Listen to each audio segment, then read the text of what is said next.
Time management and productivity, a topic I'm incredibly passionate about, something that I think, for me at least, with some of the experiences that I'm going to share with you here, has been game changers for our business forever and things that I will take with me for all future ventures that I go on in personal and business life.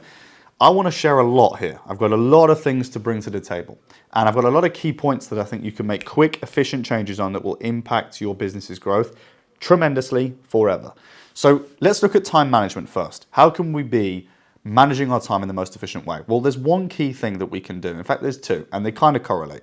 One is to have a diary, okay? This is the biggest thing for productivity, time management, organization. All of these things are wrapped up really, really easily with a diary. If we have a diary, we have something that we're actually accountable to, which is the key thing, by the way. Buying the diary is cool. Being accountable to it is a whole different game, and that's what really counts.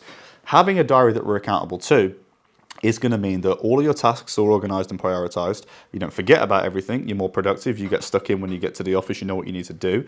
And your time is managed because you can see what else you got on. You can work out how long the tasks take. You can find out whether you've got time to do what you think you want to do or not. And it saves you double booking, triple booking, over promising, under delivering. All of these things don't happen if we have a diary.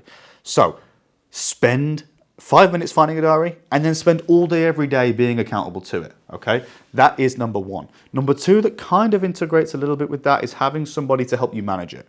I think managing your diary is cool and it's definitely a start. Having someone help you manage it and help you be accountable to it is a big thing.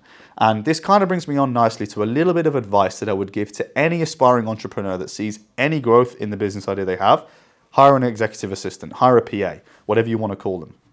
Bring somebody in that you can spend time with and you get on with. That will help you be accountable. I encourage that they do two things for you. I encourage that they manage your communication first and they help you with your personal life as well. So organization and communication is a big thing, but actually that they manage your diary. Again, kind of integrated, but really help them manage your diary. Teach them what you like and help them understand your preference. But ultimately, their job is to keep you accountable to your diary and help you manage things to take a little bit of duty away from you so that you can focus. But once we have somebody on board who can help you manage a diary that we're accountable to, we're already in a good position. And productivity has improved tenfold from this point. Our time is managed and we're more productive. So we've already made a really good start. But there are ways that we can, again, do more here. And I think speaking specifically from a productivity standpoint, one of the controversial things that I'm going to say here is whatever your guru tells you about toxic productivity, I'm going to say comfortably that they're wrong. I am massively against the idea of waking up at 4 a.m. to do a 4-hour morning routine. I'm not saying that there aren't potential benefits. And in fact, some of the things that are often included in a morning routine, I'm all for. Hitting the gym, ice baths, training, whatever it might be, these things I'm massively on board with individually. But spending 4 hours every morning going through meditation and gratitude journaling and all of this crap is frankly just 4 hours less work done. And if we have a 10-hour workday, but you've spent the first 4 hours doing bullshit, you've got to be 40% more productive, which is a lot, just to get back to where you started. So for me, morning routines are one great way to ruin productivity, or if you do improve it, ruin total output, which is way more important anyway. So I think avoiding the morning routines and avoiding getting up at 4 a.m. for no fucking reason is a real good start to productivity, okay? If we wake up at 10 a.m., that's fine. It matters how long you're awake and how much you get done, okay? I wake up at 9, 10, 11 a.m. some days, but I still get more done than you do, I guarantee that much, even if you got up at 4 a.m. So that's going to be another tip. One other thing is to lean into your team, okay? And I learned a lot about this from a book that I read from Dan Martell called Buy Back Your Time. So the idea of buying back your time is using your best members of the staff, essentially. So not hiring a $10 an hour, with the most respect to them, member of the team to come into your business to grow it, okay? They don't have the skills or acumen, if they're $10 an hour or whatever you pay them, to really grow your business, okay? Use the $10,000 an hour people at the top of the business to grow. If their diaries are full, then don't hire somebody else down here to try and grow the business. Hire somebody down here to buy back the time of somebody up here. Let's use marketing as an example. Hire a base level marketing assistant to come in and relieve the duties from your CMO, or hire a talented marketer to come in and remove the duties from your CMO to then buy back the time of your CMO so that he can innovate and grow the business himself. Why would we, for the same cost, remember, have the lowest value members of the team trying to grow the business, when again, for the same cost, we can have the highest value members of the team growing the business.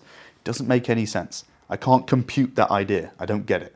And Buying Back Your Time, as a book that I read by Dan Martell, was great for me understanding that. If you nail the things that we've just discussed, you can almost guarantee that you will perform at a higher capacity and output than you ever have.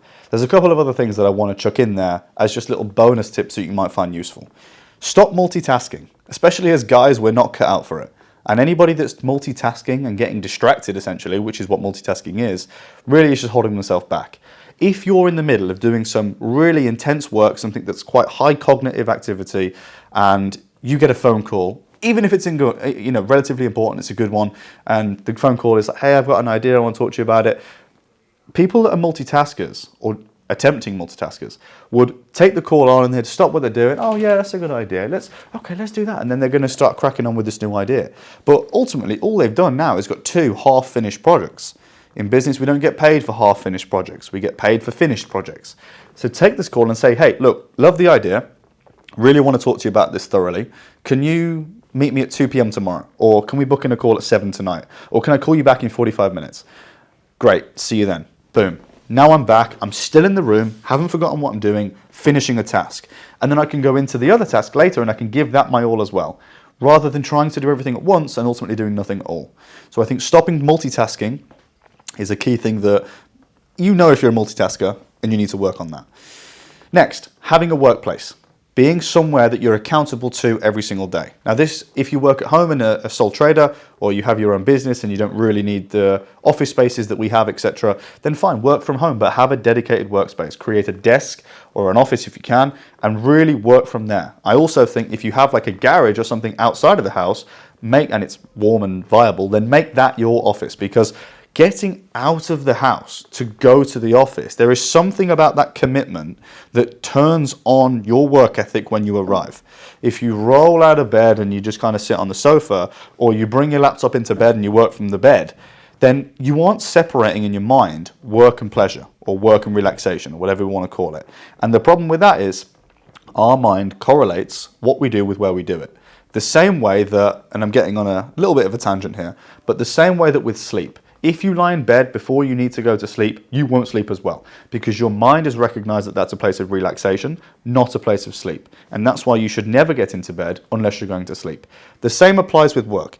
If you are chilling at the desk, let's say I chuck my feet on this desk and I start watching the football here, I'm not going to see this desk in my own mind as a place to work. Whereas for me, when I turn up to work every day and I sit down, I know it's game time. I'm turning it on. And if I want to have fun or a relaxed conversation, I'm getting out of the desk. The same applies to the other side of that. If you relax in bed, you relax at home, don't work there, because your productivity will be crushed. Find a place that you can call work and turn up to work when you get there. The last thing is eliminating distractions. This is something that ultimately we all know we need to do, but for some reason, some of you don't think that it's something you have to do. If you have 5 people around you that are distracted and at the pub and essentially losers, you will be the 6th and you will get nothing done. If you have 5 grafters or people that are locked in around you, it's the same thing. It's often an environmental thing. But if you're the kind of guy that will take a call at 10 p.m. on a Friday night and go and hit the club, even though there's tasks left on your diary, then ultimately I don't think you're the kind of guy that will ever succeed. And that's me being brutally honest. The diary is something to be accountable to. So eliminating the distractions until it's done is a key part of productivity and time management. And anybody who's watching this knows that as well. So if you know it and still don't do it, there's bigger issues there.